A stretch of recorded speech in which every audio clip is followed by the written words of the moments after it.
Hello, everyone. Hope you all have been having a great 2026 so far, because I know I have. I'm AscendJoker1, and I recently did a stream where I made a slideshow presentation to talk about what my goals are going to be for 2026. So I want to put that here to give everybody an idea of who I am and what I have in store. So sit back, relax, and enjoy the video. Hello, everyone.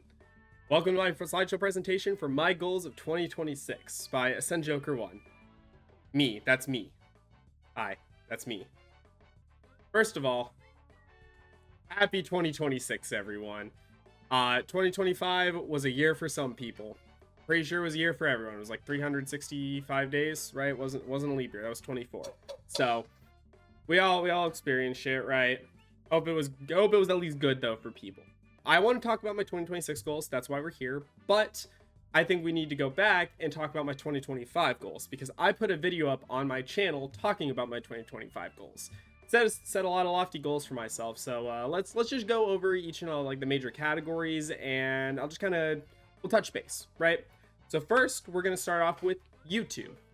My goal for YouTube was to have more consistency and invest more in the platform, and I think I was doing a pretty good job for a while. But over the course of 2025, I only released a total of 8 videos. I mean, some of these videos did really well. The biggest speedrun race ever was my first video of the year. That one hit about 5,000 views for, again, big banger out of nowhere.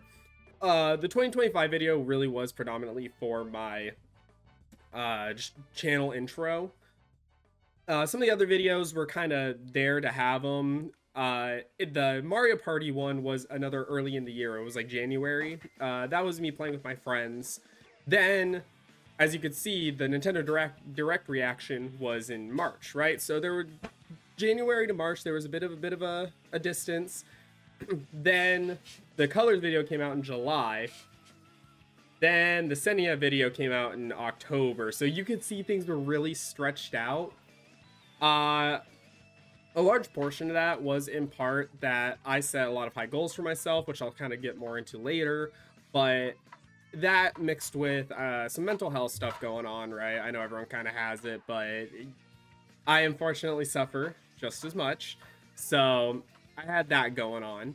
One more thing about YouTube that I did mention in my video was talking about my Legacy series, which was Let's Plays I did on a channel a long time ago that I only maybe got like a few episodes in and then didn't really continue on. This channel is from when I was like 11. So then I announced that I was going to be doing them on my main channel, and I got a few of those in, and then it kind of trickled off. So I wanted to reignite the series. However, the more I started making content and kind of figuring out what I want to do, I like Let's Play content as content to watch for the most part, but it's not content I enjoy making. And I don't want to make content that I don't enjoy making, because it kind of feels like there's a disconnect of like, why am I making it if I'm not fully enjoying it? So I don't have any promises on how or when this series will continue. I'm not shutting it down entirely, but I'm not gonna make any promises about there actually being any new announcements or videos dropping in relation to it. So wanted to touch base on that. So moving on from YouTube now, we're gonna talk about Twitch. In the beginning of the year, my goal was to create weekly schedules for my Twitch streams, and I had a few going on, right, for the first 2 weeks of the year. One of the things I didn't really like about doing these schedules, though, is that I felt restricted on my content.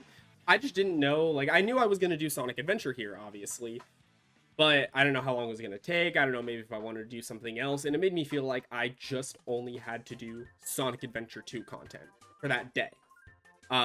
Same with speedrun content, it was really hard to know, like, what I wanted to do. And then another one as well was that for this example, Donkey Kong, I didn't know how long it was going to take. Was it going to take 3 streams? Was it going to take 6? Was it going to take, you know, how many ever it took? And I feel like it put just an arbitrary boundary on my mind on what I could and couldn't do.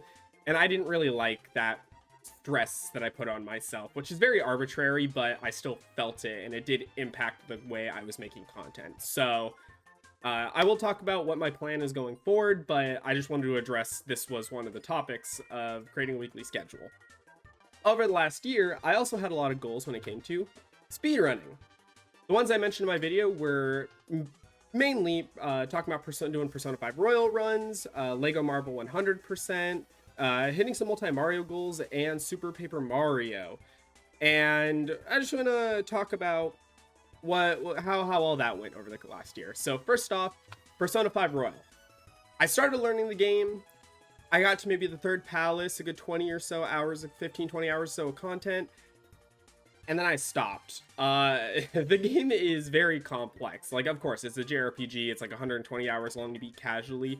But there's a lot of moving components and pieces going on with a lot of fights and where you're at level-wise and how to use items and a lot of RNG over the course of so many hours. So I'm not gonna say it won't ever happen.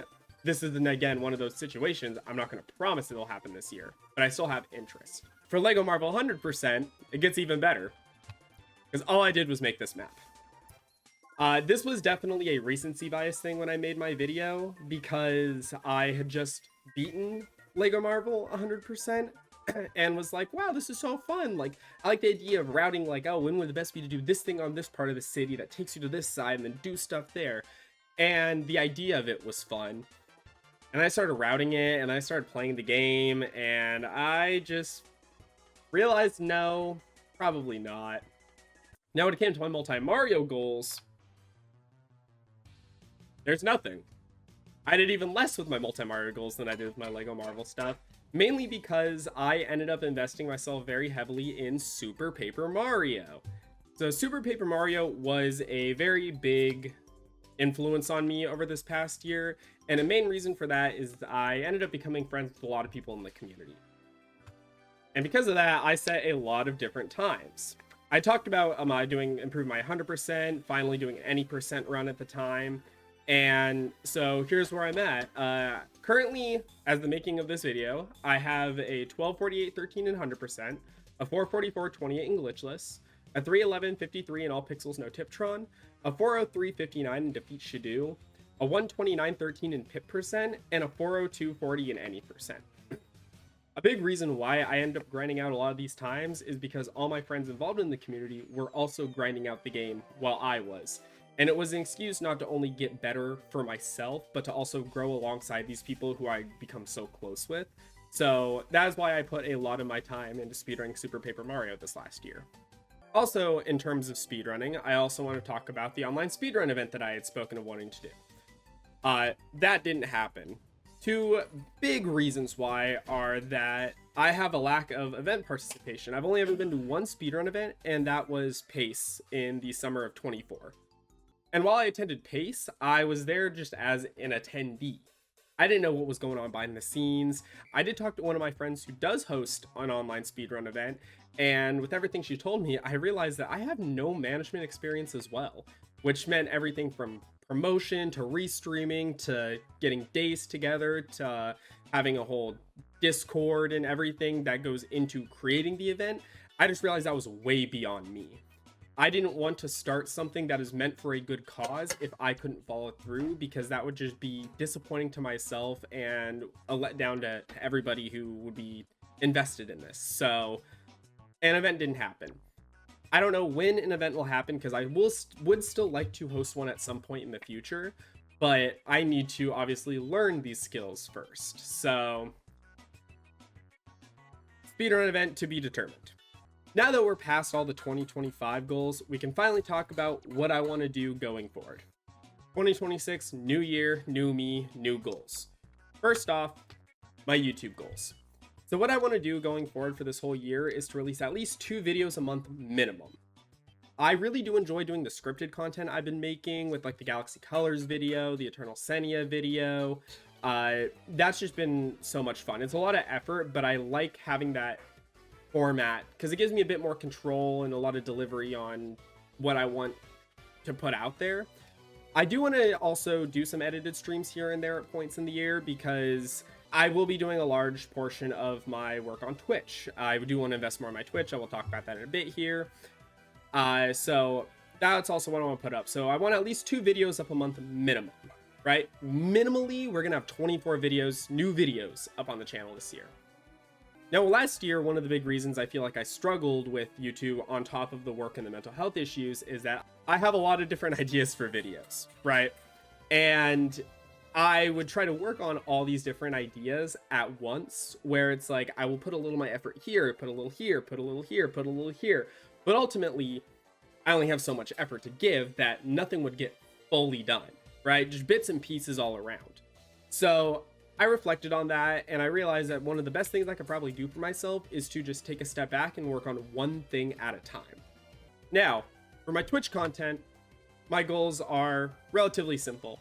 I want to start maintaining a schedule for when I'm going to stream. So that's going to be Mondays, Tuesdays, and Fridays, usually closer to the evenings, like 6:30, give or take, earlier or later, Pacific Standard Time. So I will be here consistently those days. And on any of the other days, I can't promise that I'll be live, but depending on what I have going on, I might. To tackle the issues that I had with the weekly schedules, I think I'm just going to do day of itineraries through my Discord and Twitter, just so I can give everyone an idea of what's going to be happening on those days, but not worry so much that I have to have it all planned out a week in advance. So it just gives me more freedom to pick what I want to do that day, how I want to do things. So that's going to be my new format on announcing what will be happening with my streams. I'll also be focusing a lot on doing more speedruns this year, because I have a lot of times I want to improve on, and I have a lot of speedrun goals that I will touch upon in a minute here. And I'm also going to be streaming a lot of casual games from my Steam backlog, because my body is a machine that turns Steam purchases into unplayed games, and I would really like to turn those unplayed games into played games.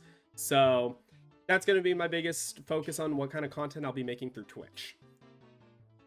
So now I have a few speedrun goals for the upcoming year. I'm going to be returning to my goal of getting a sub 24-hour time in the 602, which is Mario 64, Mario Sunshine, Mario Galaxy, and Mario Galaxy 2 in their all collectibles categories. So it's 120, 120, 120, 242. So I want to get a sub 24-hour time in that. I want to go back to Super Paper Mario, as I mentioned, because I have a 402 in any percent, which is just like right there from getting a sub 4-hour time. So since that's so possible, I'm right there. I want to do that this year. And then the last thing I want to do is just learn a new game. I really enjoyed playing Link's Awakening lately. The biggest thing is, for games like that, it's really hard to tell if that's speedrun content or if I can just enjoy a game casually without speedrunning it. I also do like Yoshi's Crafted World. That's one I would also maybe want to pick up, but I don't really have any specific game in mind, because I could also end up playing a new game this year and then like it so much and then want to learn to run that. So I'm just gonna figure it out when the time comes, but I do want to learn a new game to put into my speedrunning. Something new I do want to focus on this year is investing more in my community. So that's going to mainly look like just being more active in my Discord and hosting some events going on, like movie nights, group games. I've even had some ideas of possible community challenges, maybe setting some goals everyone can challenge for. I've been playing with the idea, but I don't have anything set in stone. So don't hold me super accountable on that one, just because I like the idea of it, but I need to make sure that's a feasible plan that can come to fruition. But I do want to put a much larger focus on getting a lot more connected with everyone who watches, because I mean, I'm very appreciative of the fact that people want to support me, and I'd really like to give back and not be a friend to everyone, because that's a little parasocial, but to just have some sort of relationship. So I will be putting a lot more into my Discord, and I just hope that everyone's willing to put their effort into my Discord as well. Another big thing I'm going to be starting to work on this year is uploading clips. As of today, I've uploaded a clip every single day since the start of the year to YouTube, Instagram, and TikTok consistently. I recommend you find me on those platforms. It's going to be the same exact handle here, AscendJoker1. If you want your daily bite-sized dopamine-fulfilling content of me, you can find me there for all the funnier parts of stuff that happens on stream. And then lastly, we're wrapping up here. I want to give a very special thank you to everyone who has supported me this far. I know that I tend to struggle a lot and trip and fall and have a lot of hiccups when I state what my goals are and then actually try to follow through with them. But despite that, and despite all my character flaws, a lot of people have continued to believe in me. And for everyone who has, I want to say thank you very much, because if it wasn't for you, I think I would have given up on myself a long time ago. So I'm doing all this for you all. So thank you very much. And that's it for the presentation. And there you have it. 2026 is going to be much different from last year. And if you'd like to stay connected, make sure to check out my socials that are going to be down in the description below. Thank you all so much. Have a great 2026, and I will see you all later. Take care.